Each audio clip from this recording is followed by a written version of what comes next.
Hi, I'm Diana Giselle Yanez, host of Highly Sensitive Money. I'm a money coach, certified financial planner, and a highly sensitive person who brings money and social justice together. If you're someone who feels deeply, can endlessly think through how one decision affects everything else, or has ever struggled with all the things that traditional financial thinking leaves out, you're in the right place. In this show, I chat with highly sensitive people on how they handle their money, and with money experts on how they cultivate social justice in their work. Questions?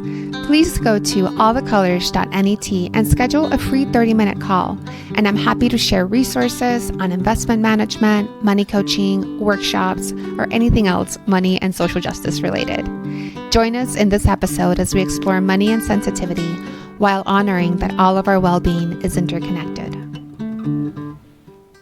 Today, I'm thrilled to be joined by someone whose work has been a guiding light for so many in the highly sensitive community, Dr. Julie Bjelland.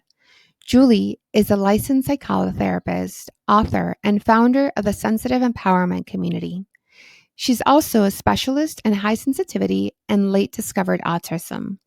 Through her courses, articles, podcasts, and Global Support Hub, she's created a powerful space for sensitive and neurodivergent people to regulate their nervous systems, embrace their full selves, and thrive in a world that often asks us to shrink.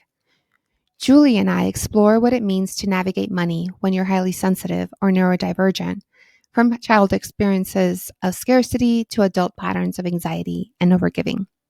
We talk about the cultural narratives that tell us sensitivity is a weakness and how turning toward our sensitivity with compassion can become our greatest strength.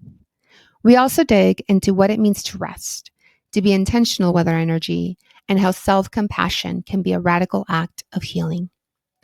If you've ever struggled to reconcile your inner sensitivity with the outer demands of entrepreneurship, activism, finances, everything else, this conversation is for you.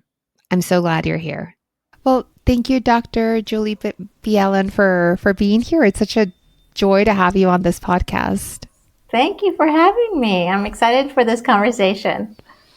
I first heard of Dr. Bjelland when I was researching high sensitivity, when I was learning about high sensitivity. And when I started this podcast, as I shared with you earlier, you're one of those like maybe one day guests. So it's really exciting to have you on today. Thank you. Thank you. Thank you. That's so beautiful. Thank you. I'm excited to talk with you.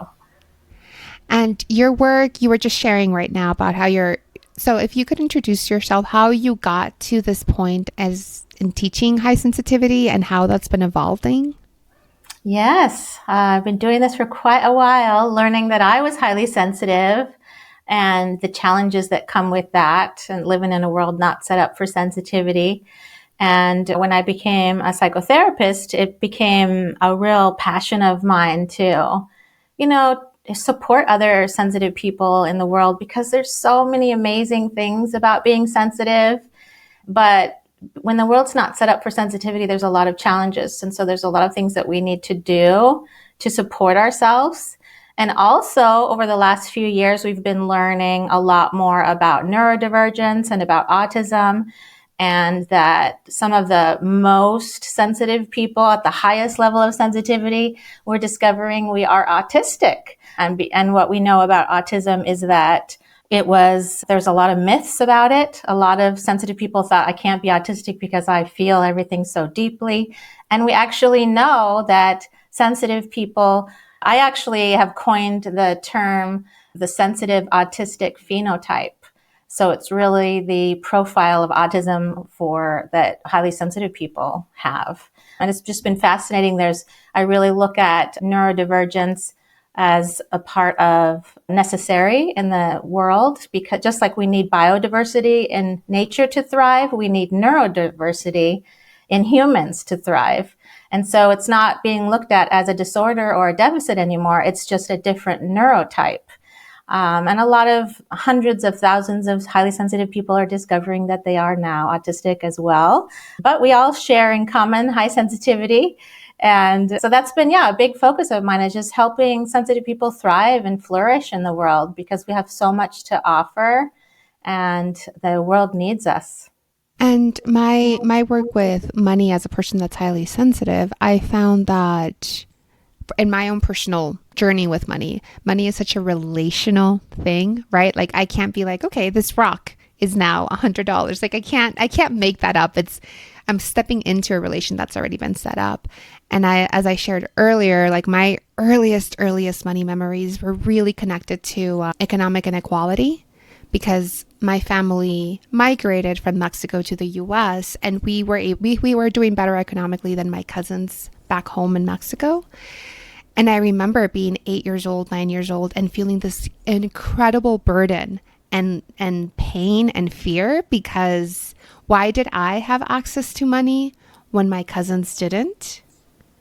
And now I look back and I was like, I was really sensitive about that. I don't know that anybody else noticed it, but like it brings tears to my eyes, because I was a little girl who was like, it's not fair. Why are people hungry? Yeah. Yeah, sensitive people, that affects us so much, the sense of injustice and inequality. And that's what I think is, why we need sensitive people in the world, because we care about those things. And it matters to us that there's equality and a sense of justice. And it makes a lot of sense that you felt that way. Yeah. My dad actually grew up during the Depression. And so he grew up not having enough. And so it really affected how I grew up. We were so careful about money. And since I was 8 years old, I was required to make my own money. And if I wanted to buy a pair of shoes, I had to make the money in order to do that. And I love a lot of what that did for me, but it also created a real sense of scarcity. And it was like really hard for me to spend money. And that was hard for me way into adulthood. And really over the last few years, it's still something that I think about. In one of my books, I wrote about a story about how I remember going to this deli, and, even eating out was a rarity. And we saved everything. And if we happened to go out, which was rare when I was growing up, my dad would be like, you have to finish everything or you bring it home. And I remember I still do that. I drive my family crazy. I'm like, you can't throw that out. And it's like it becomes ingrained in your tissues. And I remember going in this deli years ago, and I really wanted this special, I think it was like a grapefruit drink. And I never bought drinks like, even a soda or juice or anything like that outside the house. And I remember buying it and just sitting in the sun one day and drinking it. And I was like, this is so nice, just to treat myself once in a while. And raising kids, I remember I would only eat whatever they didn't finish or something. And when it was pretty extreme for me in lots of ways. And yeah, it's so interesting, right? How our upbringings, it really does affect us for a lifetime. Yeah. And when it comes to money, so much of what we learn is not said out loud, because it's kind of a taboo subject. And then as adults, we're just kind of trying to figure out how am I supposed to do this? And then there's so much shame because you should know how to do it. But no one really taught you how. It reminds me of sex in some ways, of how taboo and uncomfortable it can feel to talk about. But people actually have an easier time talking about sex than they do about money. Which is also really funny. Money is such a source of stress for so many people. And there's such a difference. I raised 2 kids who are adults now, and they have completely opposite perspectives on money. And I find it so fascinating to grow up in the same home. But so I feel like some of it is innate too. One has always been a saver and one has always been a spender. And it's just absolutely fascinating to me that they turned out that way, so different from each other. Bringing it back to highly sensitive people, and one of the things that I'm still new to my high sensitivity. Sometimes a lot of the times that I see it is in deficit. So I'd love to hear your twist, your changed perspective on that. But one of the parts of being highly sensitive is that I tend to run a little more anxious. Mm-hmm. And when it comes to money, I'm also more anxious about where is it coming from? Where is it going? Where is it sitting? And I tend to attract clients like that. So I think sometimes I feel that highly sensitive people tend to be a little bit more anxious around money. Mm-hmm. But it may just be that I'm attracting similar clients that are similar to me. So I'd love to hear your point of view on that. Yeah, I mean, I think that when we're highly sensitive, the world can be just harder in so many ways. And it is really common to have anxiety. I don't know if I know anybody that's highly sensitive that hasn't struggled with anxiety at some point of their life. And certainly around money being such a big one, because it's even attached to our survival. I mean, there's just so many pieces of it. And I think, one of the parts of being highly sensitive too is that we experience overwhelm really easily. And I know, like I've been in the process of buying a house, and I find it so stressful. And the overwhelm sort of keeps taking over, and I have to keep on rebalancing my nervous system because the expectation, the speed, the whole way that it's set up is it's not set up for sensitive people, how we go about life. And I think so many of us that grew up sensitive too is that we've had these messages in the back of our head that something's wrong with how we are.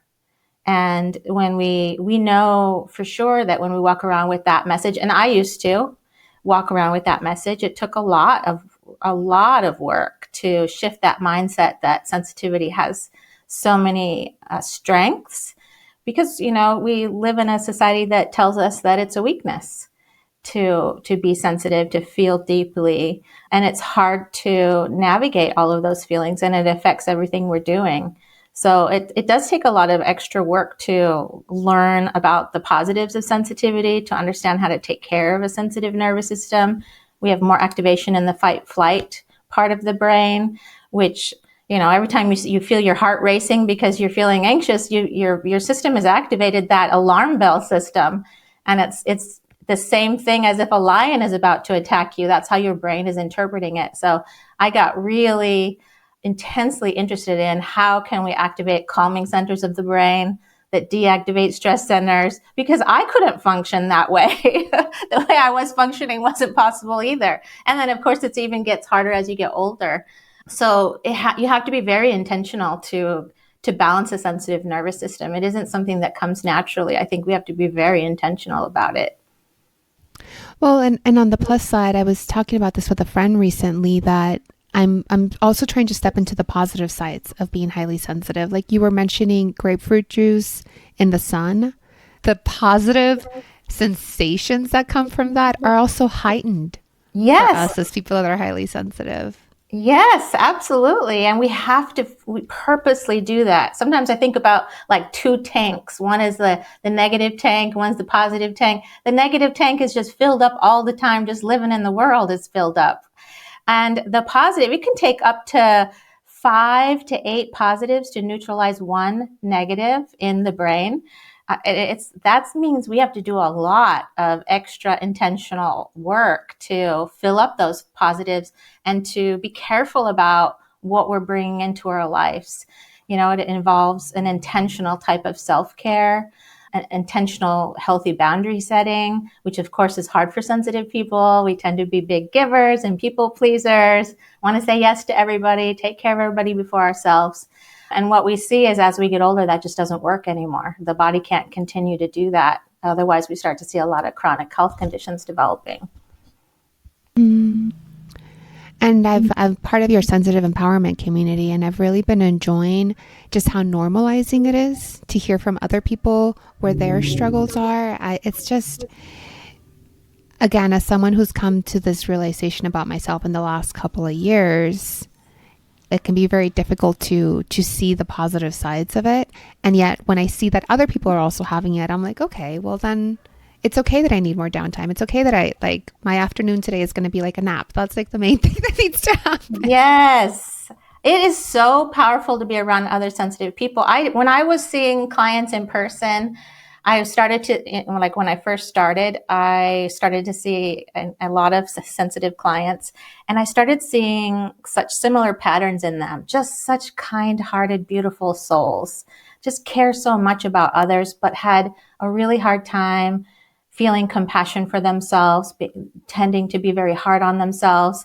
And I kept on thinking, I need to get them together somehow, because they need to see, it's so easy to see the beautiful value of sensitivity in another person, and being around another sensitive person, you see it. You're like, wow, one of the most beautiful pieces of sensitivity is that we tend to make people feel really safe.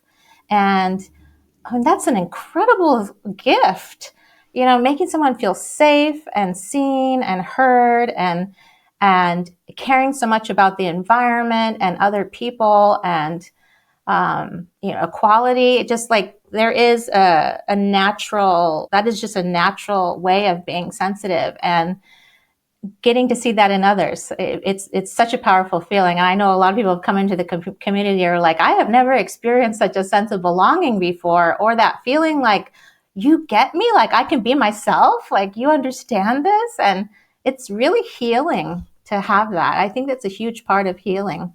Yeah. And one of the other things that I've heard about sensitivity is that because we see connections in a lot of different places, sometimes our conversations can just kind of be like all over the place, picking things up from previous methods. And how do you see that play out in people, and like in the overwhelmed sense of it? And how do you see it on the positive side? Because I want to show like a balanced view of this desire to kind of like everything's connected and then it feeling like too much. Yeah, I think a lot of it has to do with our connection to nature. That I really believe sensitive people are meant to deeply connect with nature, in the sense that you're alone, you're hearing the wind in the leaves of the tree, you're seeing the bee on the flower, you're watching the ripples in the water, you're looking at the sunset, this sunrise, the sky, the birds, you're listening, you're really deeply connected. Because what I've seen, it's been so fascinating, because I work with a lot of high achieving sensitive people. And when they come to me in burnout, I ask them, when is the last time you spent quiet time in nature, just by yourself, just connecting, not listening to a podcast, music, nothing, just really connecting? And every single time the answer is, it's been a while. It's been a long time. And then when I assign them to go do that, I mean, that's a real thing. Like in Japan, they do forest bathing. I mean, it's actually proven to improve our health, our wellness, our nervous system. And then that supports the rest of the stuff. So if I want to be able to function, to do all the things that I want to do in the world and help others, because that's a goal of most sensitive people, is somehow to help other people in general, is I have to take care of myself in a certain way.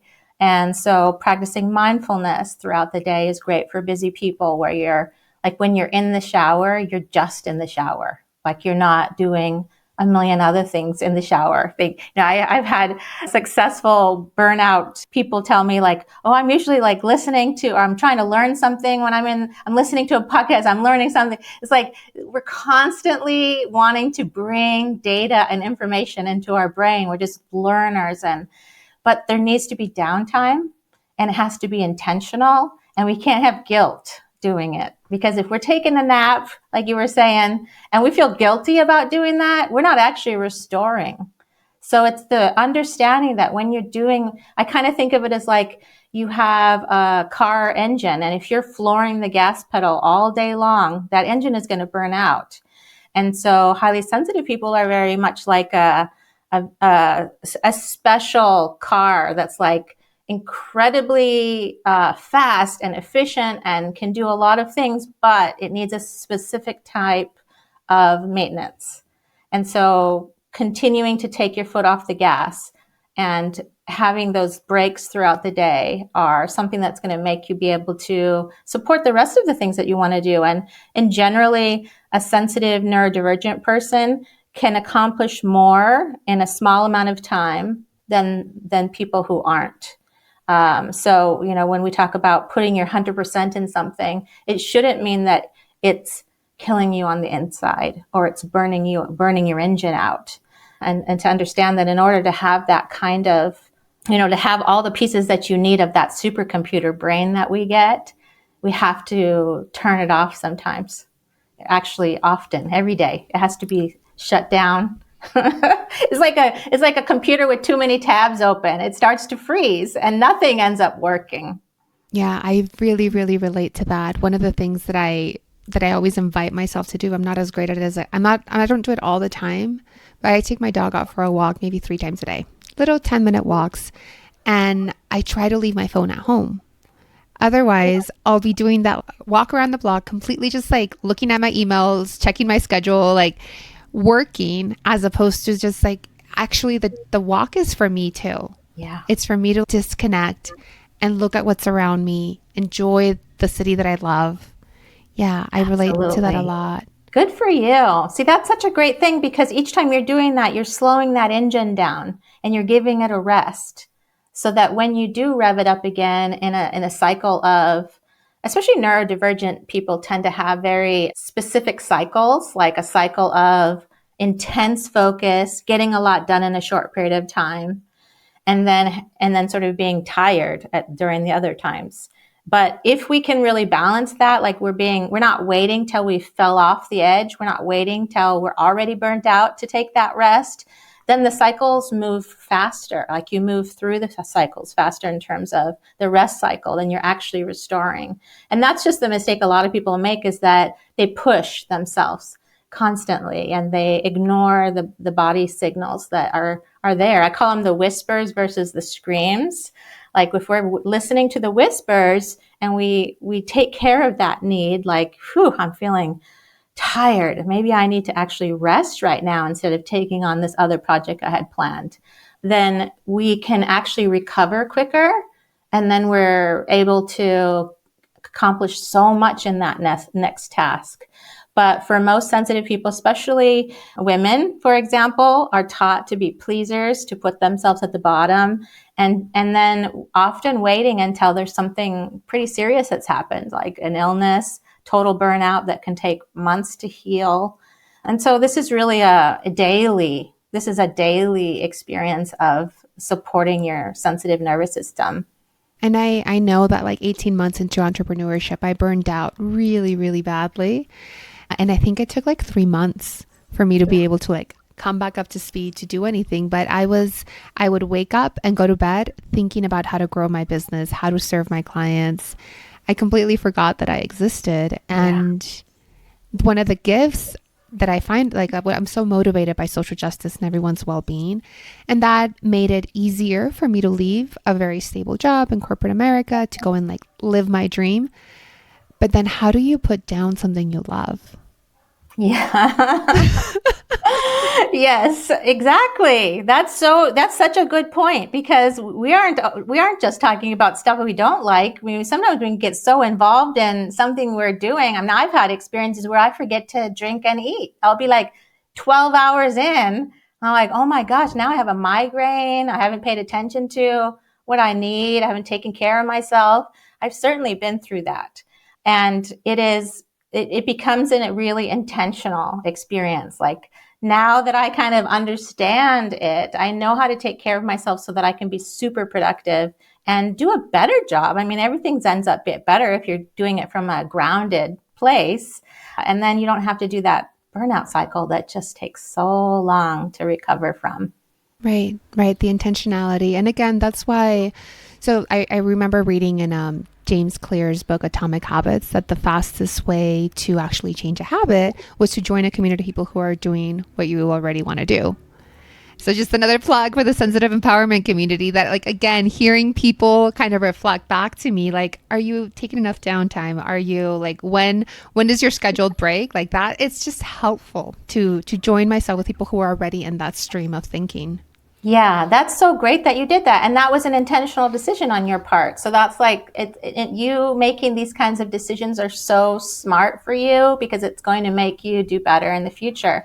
And also just getting to know, like, for example, I remember something that really switched for me was, instead of my day being run by my to-do list, my day is run by my energy levels. And that has changed everything. So if I have a day where I'm just like, wow, my energy is not good today, for whatever reason, for sensitive people, it could be a million different things. They could have sprayed pesticide outside that I didn't know about. I mean, really, there's so many things that can affect me. So now it's like I go to the basics when I feel that way. I don't feel guilty about like canceling stuff that I need to cancel, because my wellness now is at the top. And I always think about, and it didn't used to be.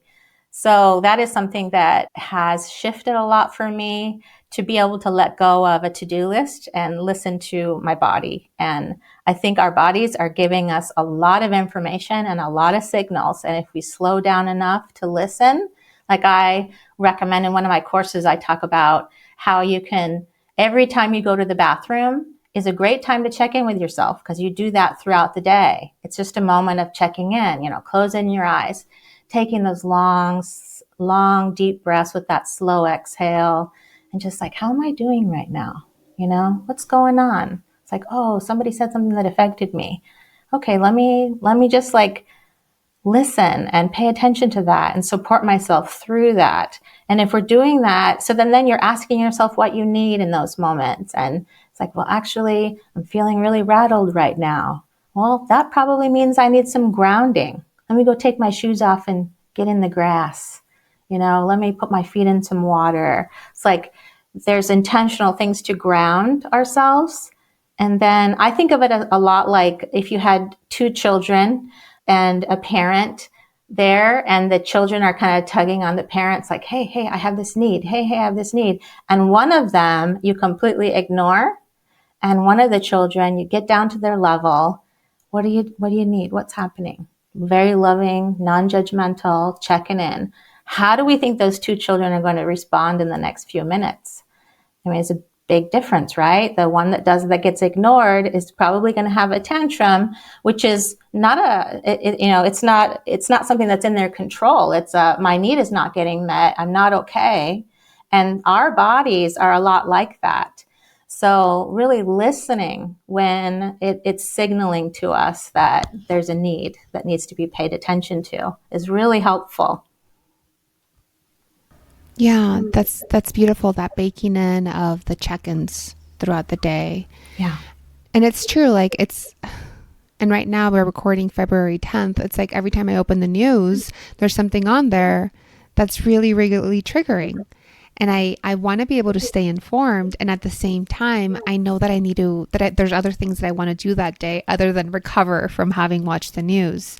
So I've often had to, I don't know if I want to use the word battle, but I've often had to kind of alternate between where do I choose to get news from and when do I say actually this week I can't. I'm going to have to bow out of the current event cycle because I have things that I need to do today in my life. And it's hard, because like you said, the world's not built for sensitives.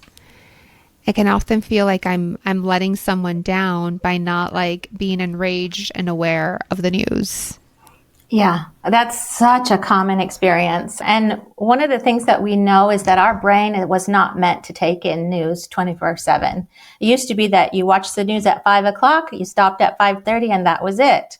So what I usually recommend for sensitive people is that we read the headlines, but not watch the images, because that tends to keep us informed, but we're not getting traumatized by images. And to be getting the news sources from situations, from places that are trustworthy for you. And then also, activism. Activism can look different in a lot of different ways, but it's actually taking some of the feelings that you get from the injustice that's happening and doing something about it, figuring out what is possible for you. And for sensitive people, there's so many layers to that. You could be anywhere from donations if you don't have the energy to be on the front lines, or supporting the people that are on the front lines in some way where you're in the background helping. I mean, there are so many ways to do that. Or even in your business, offering scholarships. That's something that I feel passionate about doing. Kind of having levels of, for me, I like to have levels of support. So I've got, free scholarships for groups that I really feel passionate about, like BIPOC groups, Black, sensitive, and neurodivergent people I feel really strongly about supporting. And then I've got a ton of free resources. I have so many free resources. Honestly, it's enough for most people. But then I have levels of other things, the community, the courses, the books. They're all different levels of pricing structures. And then one-on-one with me, since that takes the most energy, is a higher. So for me, I feel like I'm able to support in areas that are important to me. And also, because I think we have to put some of that anger and rage that we experience into some kind of action, or else we can feel really stuck, like we're not doing anything. And that feels terrible. We can't do everything, but we can do something. Everybody can do something. Yes, yes, definitely. And as business owners, as entrepreneurs, we get to have our activism show in our business, which is, I know, something that you were mentioning that your business does. And I wanna skip back to something that you shared at the beginning that I didn't get a chance to elaborate on or to ask about. But you said that you, because of your background, your childhood, you grew up in a lot of scarcity, in a very big scarcity mindset. And I wonder if you could share, how did that shift into more of an abundance mentality? Because now when I experience you and your work and the community that you've built, it does feel very abundant and a place that's very fertile for other people too. So I wonder if you can share some of those things that might have made this possible. That's such a great question with so many layers too. In my situation, I feel so fortunate to have connected with so many wonderful people. And I I think I do things really differently than a lot of business owners, a lot of entrepreneurs. Mine's very heart-based, and everything I do comes from my heart. Like the birth of this community was from my heart. And I've always considered it to be something that we grow together, that we evolve together. I've had some amazing people end up joining my team and having a lot of support. And I think that's really important as an entrepreneur too, is like having a really good team that shares your heart. Like we have such similar ways of expressing ourselves and what's important to us. And I know that like I have that kind of support when I need it. That's an important thing as a business owner, entrepreneur, is that you have a good team, you have a great assistant that helps with some of the stuff that you find too stressful. I mean, like if I didn't have my assistant, there would be so many things that would weigh me down that would not. I think of it like that a lot. It's like, where am I passionate to put my resources, and then the things that I find difficult or weigh me down a lot, to get support from other people who find those things doable, who find those things passionate about. So you're sort of creating a whole team to support in different areas. And I think that's important. Like for a lot of entrepreneurs and business owners starting out, they say, oh, I can't afford an assistant. But these days you can have, and that's how I first started, you can have a virtual assistant that just does a few tasks for you a week. And they might have several people they work for. So that might not cost that much, $25 an hour or something like that. Doing, virtual work might be a similar $25, $30 is a similar rate for a lot of people currently. And so you're also supporting them and they're supporting you. So that feels really good to me. It's kind of like a win-win. We all have a similar goal. We all really want to help people, and we all have these different roles. And also to understand that we can't do everything. Like in order to grow, we can't do everything ourselves. There has to be people that helps us. So how you grew your business, it sounds like it's very team focused, right? You found other people where the things that were draining you could be handed over to them. And I love that idea. I also, whenever I work with a virtual assistant on a specific project, the first time I started doing that, I was like, I don't know if I can afford this. I don't know if he's going to be able to do it. And he was actually much better at it. He was much faster. It was such a relief to now be able to outsource that. Yes. But going back to because we were talking about like going from scarcity to a mentality of like enoughness or abundance. If there's anything else there that you might want to share. Yeah, it was definitely a journey for me, and still is sometimes in some ways. And being around other people that influenced me also, where I saw them like I was even going back to the example of like, you're ordering a drink and an appetizer with your meal. I remember like when people do that, and I would like, as soon as I moved to California, because I grew up in Minnesota, in a small town in Minnesota.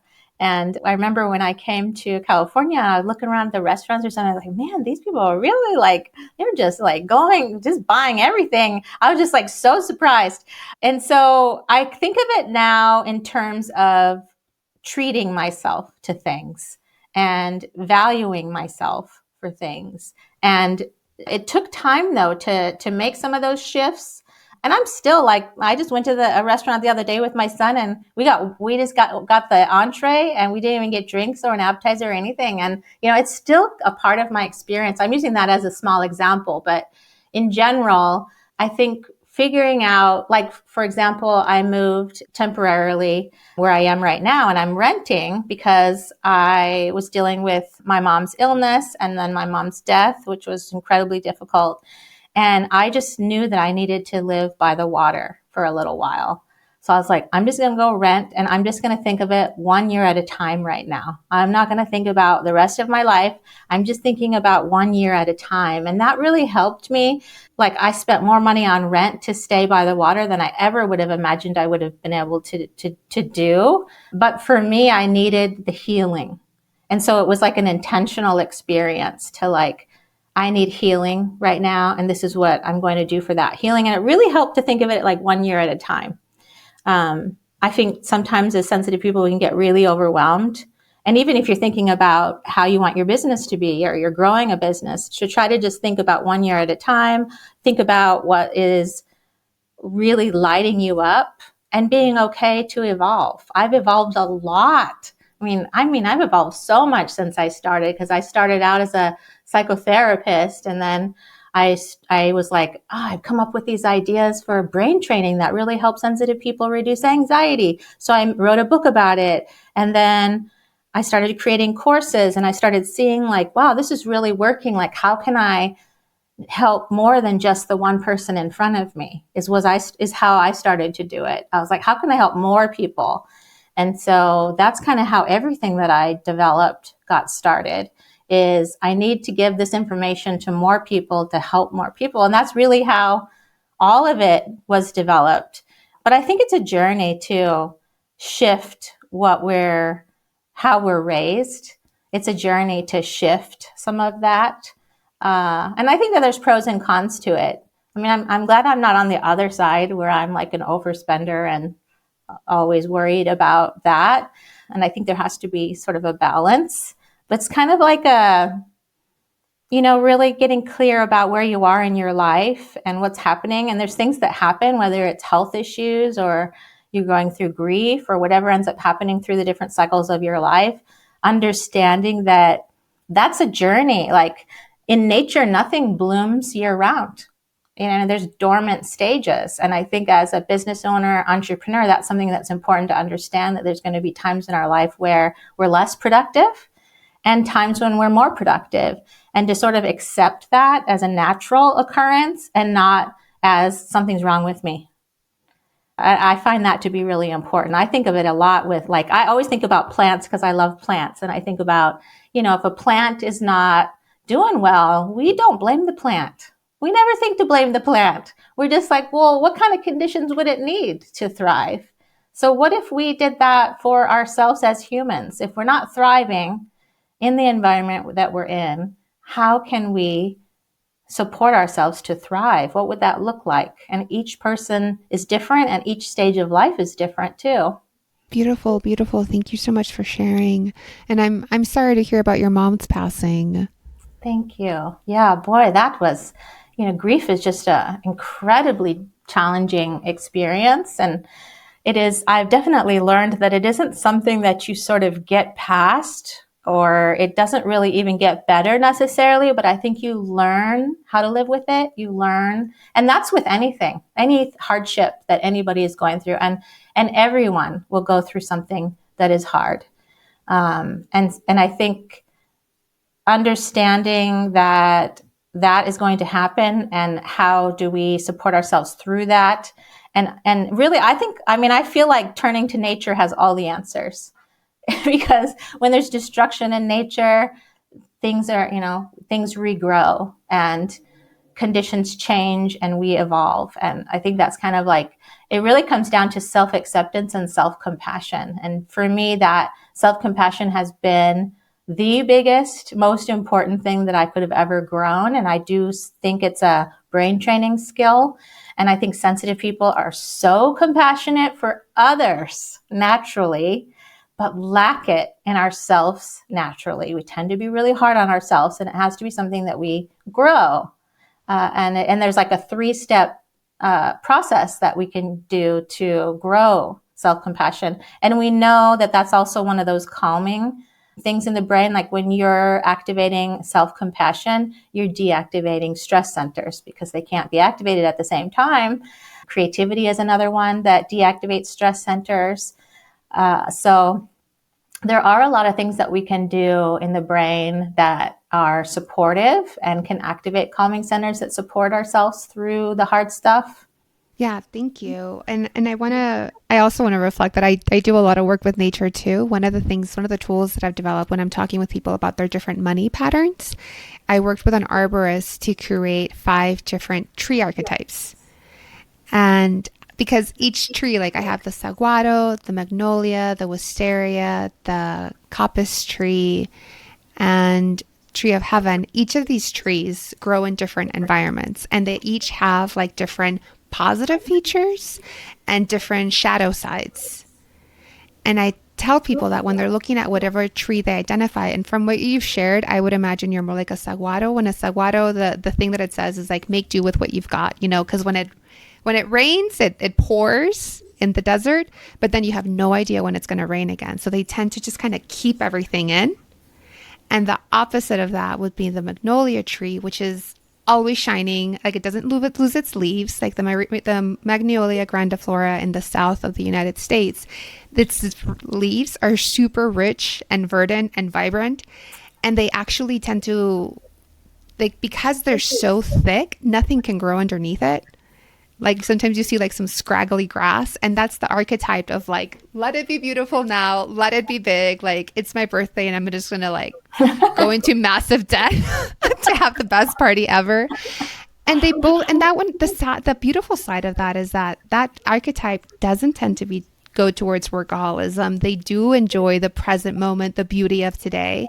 My journey from being a saguaro was to learn how to do that without shaming myself for it. Yeah. Right? Because I would do it sometimes and then I'd be so upset. I was like, I can't believe you did that. And it's like, well, I earn money. I want to spend it on me. I love that. What a beautiful way to have that analogy. I love that.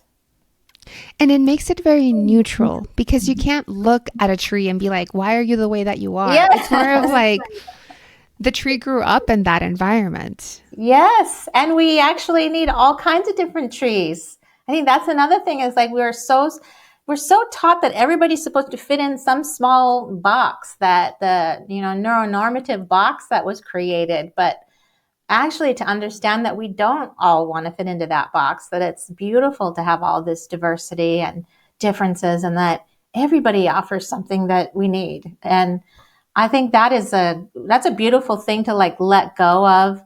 I often talk about letting go of the shoulds and shouldn'ts, because that's usually a signal that we're trying to do something we don't want to do. So it's like when you hear yourself saying, oh, I should go do this, it's usually a sign. It's like, oh, let me look at that a little closer. Why am I feeling like I should instead of want to or need to or have that light and that passion behind something? I always think it's like following that light is in ourselves, what lights us up. I really believe that that's like we're meant to be on that path. And that path is going to support and help a lot of people while we're on it, because that light lights up other people's paths. And then one of the things that I see a lot of my clients that are sensitive struggle with is the idea that like, okay, I want to do what lights me up, but then there's all these other people who need things from me. Mm-hmm.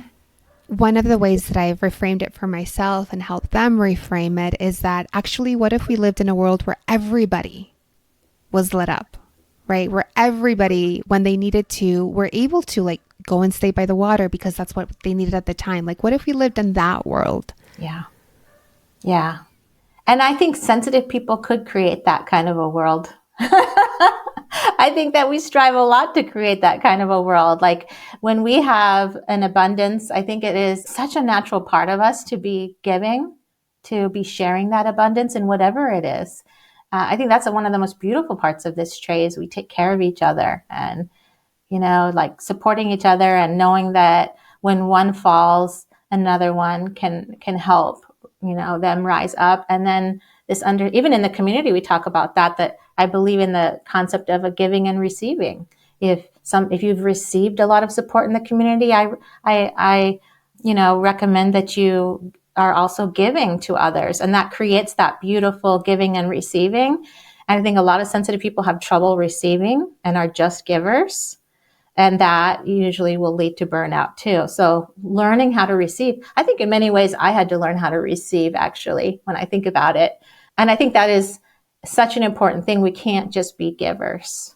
We can't only subtract. We also have to receive. And understanding that, once again, the nature, think about how nature is. It's all communicating with each other, all supporting each other. And that's how it thrives. That's how everybody thrives, is to do that. And sensitive people are the ones that could do that best. Right. It's so easy to like step into mutuality as a sensitive person, because when going back to my experience as an 8-year-old of experiencing income inequality within my own family, like what I really wanted was for them also to be taken care of. Yeah. Right. And the way that initially I did it, or that I managed that, was to like have less. If they had less, I would have less too, or like give myself permission for less. And learning how to switch that has been really life-giving for me. Like you said, following the light. Yeah, that like mutuality. I really love the words that you use, life-giving. That is such a great way to phrase it, because that is what it feels like. Yep.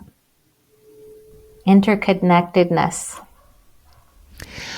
So I want to switch paths to when I'm working with clients and they've had a lot of negative experiences. And you mentioned earlier that for every like one negative experience, you need like 9 positive ones. Am I remembering that correctly? Yeah, it's like 5 to 8. Yeah, it's a lot.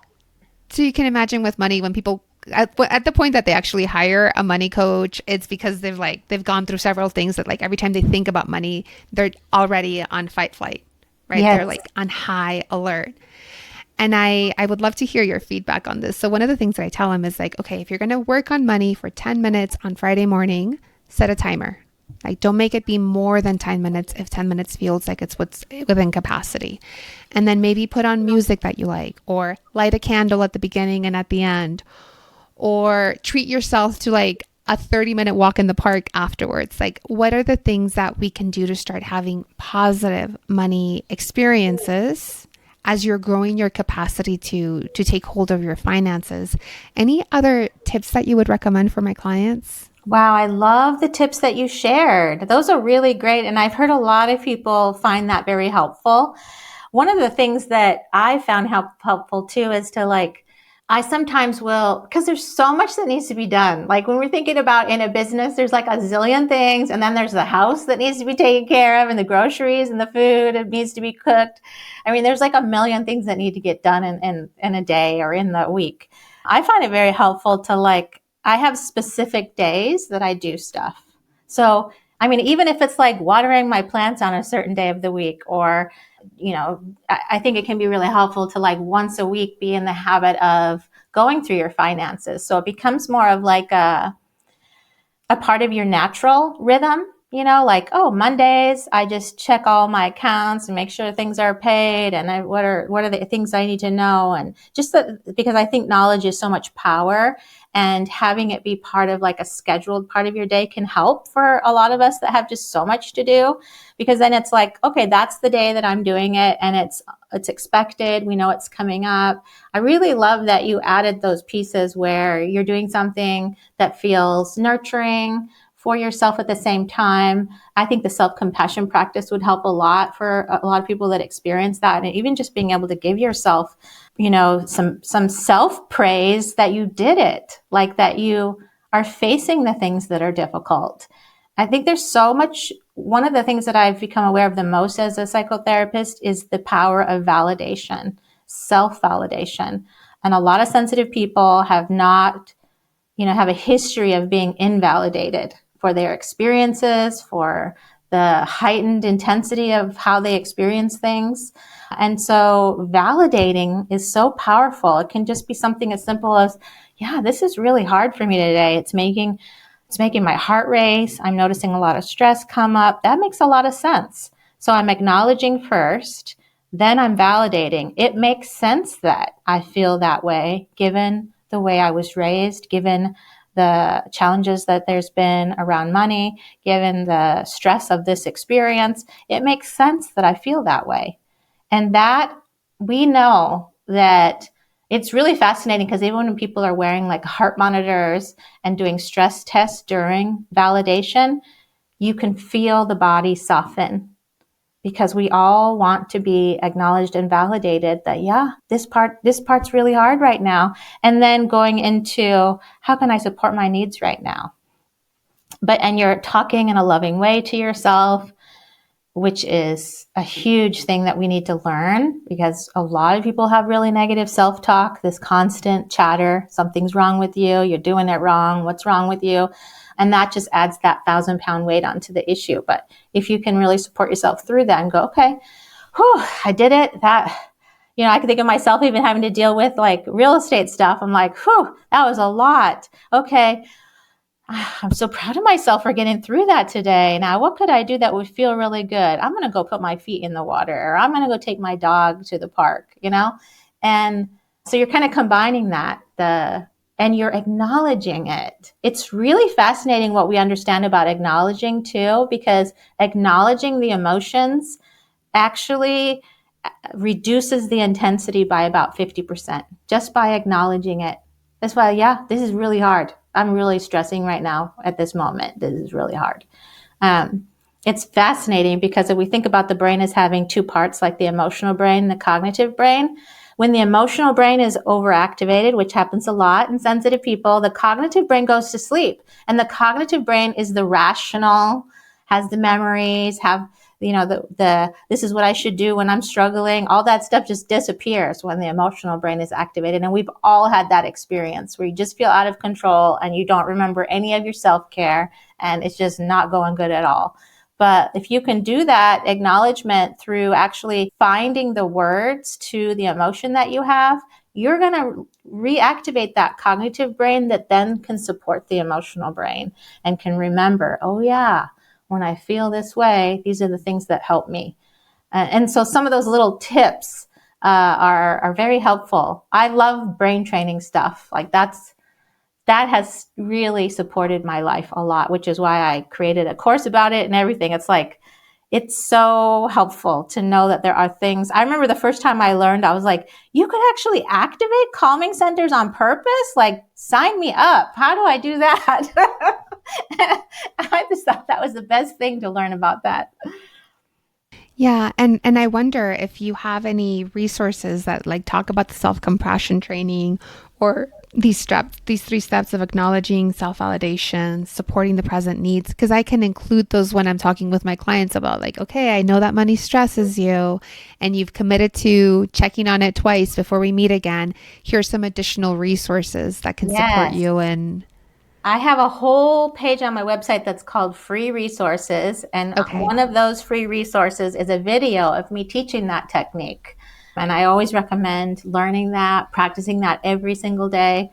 I can literally remember the exact moment when I finally felt self-compassion for the first time, because I had learned about the brain piece of it. And I was like, I wonder if this would really work for me when I was first learning about it.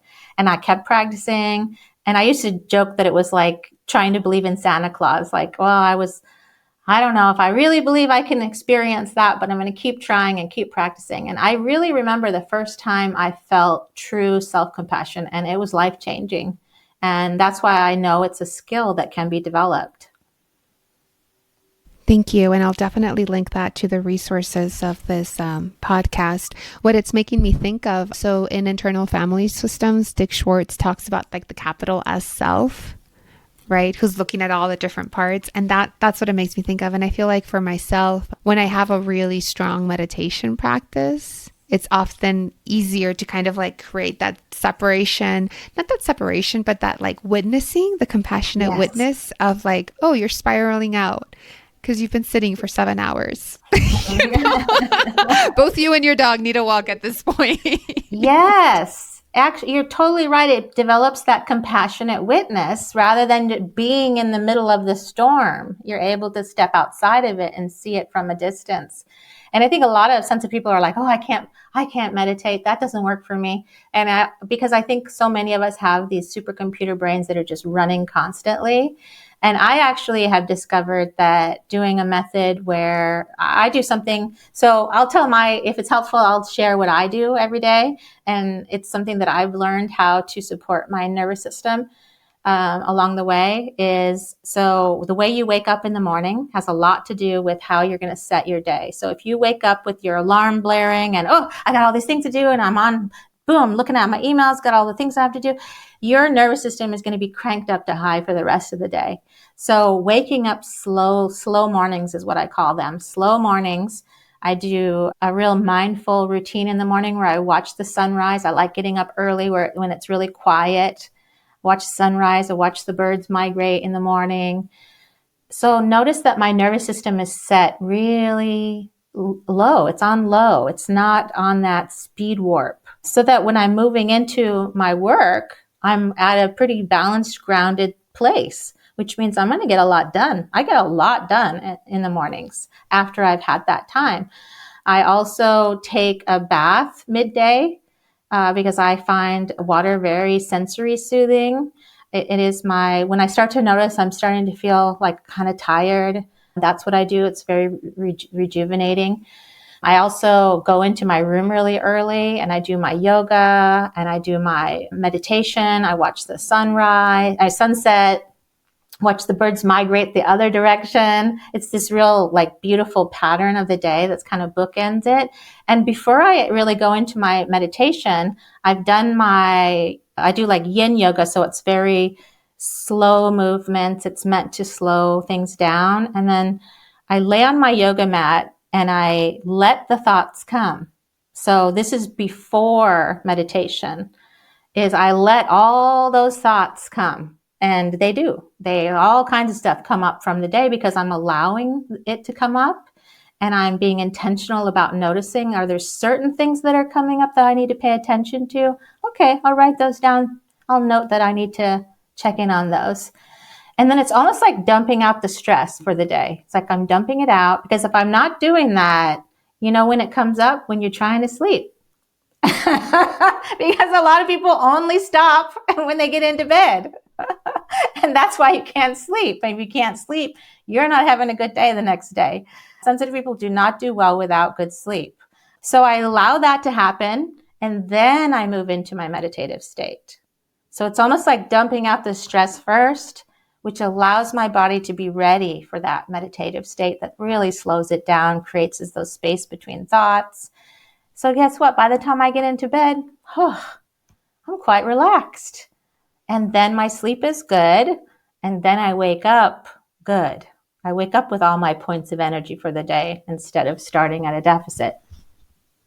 I love that. I love that you're talking about creating an upward cycle, Yep. where like everything that you're doing is actually putting you at a place to be more empowered for each next decision, which is not the way that most of society moves and doesn't take into account how much, I am still very much in the process of this. When I was taking your course on a heart-centered business, I felt so confronted by the reminder that I need to take downtime. And one of the commitments that I'm making to myself recently, I volunteered at the local farm so that for 4 hours a week, I volunteered for 1 month because I don't know if I can do this, but 4 hours a week to go spend time digging in the dirt. And I love that. I'm really excited. And I also feel confronted by the fact that it's during business hours. But I want to do it. And this is why I wanted to be an entrepreneur, because I wanted to have flexibility with my time. So I'm I'll let you know how that goes in the sensitive empowerment community, but I think that 4 hours in the dirt is going to do a lot of good for me. Oh, absolutely. And we actually know that there's like when people are actually digging in the dirt, there's like microbes and stuff that we're inhaling that actually reduce anxiety and depression. Yeah, it's actually scientific. So I mean, it is such a great, I love gardening and having my hands in the dirt. And I grew up on a farm and I love that kind of life. And I think that that's so awesome. And you talked about I think the way we need to look at it as this is a part of you being successful in the long term is by doing that. You're being intentional. It's kind of like charging your phone. It's like if you don't charge your phone, the battery's going to die and you can't use it anymore. And, we understand that. We charge our electronic equipment. So we just need to do that for ourselves too. So I know that I'm incredibly productive in between the times that I'm resting and restoring. I've seen it happen. And a lot of people say, I don't have time to do that. I don't have time to take time off. I don't have time to meditate. And I'll say, what's going to happen if you don't is that you're going to get sick and you're going to get burnt out. And then you're going to have months of no production. That's what's going to happen. Guaranteed if you're a sensitive person in business. That's how it works. So you actually are giving yourself more time and more energy for your business. Because then when you're focused on it, you're going to be sharp and focused and have your cognitive brain available to you to accomplish a lot. Yeah, I love that you're doing that. What a great thing. Thank you. And so I know we're up on time, and I really want to thank you for everything that you've created, for coming on and sharing your story, for sharing your wonderful pointers. And I'll make sure to link your website, your social media to the show notes for this podcast. Thank you. Oh, thank you for having me. And thanks for what you're doing in the world. I love like the intention behind what you're doing and how many people you're supporting. And it's just such a beautiful thing. So thanks for having me. Thank you. It was such a gift to share space with Dr. Julie Bjelland, a therapist, teacher, and gentle disruptor in how we understand sensitivity and neurodivergence. There was something so validating, even healing, about hearing her name truths that many of us carry silently. That our nervous system needs tending, that burnout is not a failure, and that nature might just be our greatest teacher. I'm still thinking about what she said, that sensitivity isn't a deficit, it's just a different neurotype. And that we don't need to fix ourselves. We just need to listen deeper to our needs. This conversation reminded me why I started this podcast in the first place. Because so many of us are trying to do money, business, and life in a way that feels aligned with who we are. We need voices like Julie's that show us what it means to build something sustainable because of our sensitivity, not in spite of it. Thank you for joining me on Highly Sensitive Money. I'm Diana Giselle Yanez, and I hope this episode helped you see how money and sensitivity can work together while honoring our interconnected well-being. We have the power to create a system where everyone's needs are met because nature is abundant. If you found value in today's conversation, please take a moment to leave a review and share this episode with someone who could benefit. Your support helps this message reach more people navigating their own financial journeys. A thank you goes to Mike Schul for the music and Juan Antonio Nunez for producing. For more resources on bringing money and social justice together, sign up for my monthly newsletter over at allthecolors.net. I also invite you to schedule a free 30-minute call where we can talk about money coaching, investment management, and all things money and social justice. Until next time, remember that your sensitivity and deep thinking is your superpower.